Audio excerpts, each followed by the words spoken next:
बातमी आहे संत गाडगेबाबा अमरावती विद्यापीठासमोर सुरू असलेल्या अन्नत्याग उपोषणाची। यवतमाळच्या सावित्री ज्योतिराव समाजकार्य महाविद्यालयाचे ग्रंथालय लिपिक लखन अरविंद मैघणे हे संत गाडगेबाबा अमरावती विद्यापीठ प्रशासनाच्या अनागोंदी कारभाराविरुद्ध अन्नत्याग उपोषणाला बसले आहे। मैघणे यांच्या अन्नत्याग उपोषणाचा 34वा दिवस आहे।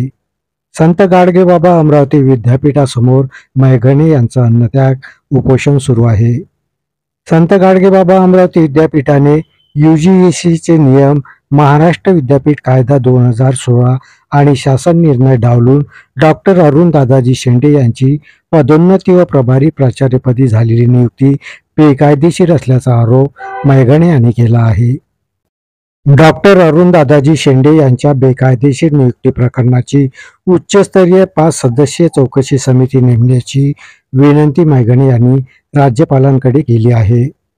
मैघणे हे गेल्या 34 दिवसापासून अन्नत्याग उपोषणावर आहे, मात्र अद्यापही विद्यापीठ प्रशासनाकडून दखल होत नसल्याने संताप व्यक्त करण्यात येत आहे।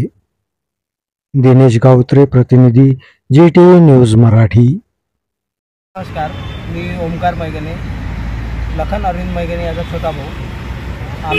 आज आम्हाला इथे उपोषणाला 34 दिवस झालेले आहे। आमची विद्यापीठ प्रशासनाकडे एवढीच मागणी आहे की जे विद्यापीठ प्रशासन कॅशचे लाभ देतात त्यांची जे चुकीच्या मार्गाने दिलेले आहे त्याची निष्पक्ष चौकशी व्हावी आणि जे तिथे प्रभारी प्राचार्य पदावरती बसलेले आहे अरुण दादाजी शेंडे यांची प्रभारी प्राचार्य पदाची मान्यता तात्काळ रद्द करावी, जेणेकरून तो व्यक्ती त्या प्रकरणामध्ये हस्तक्षेप करणार नाही। बस आमची एवढीच मागणी आहे।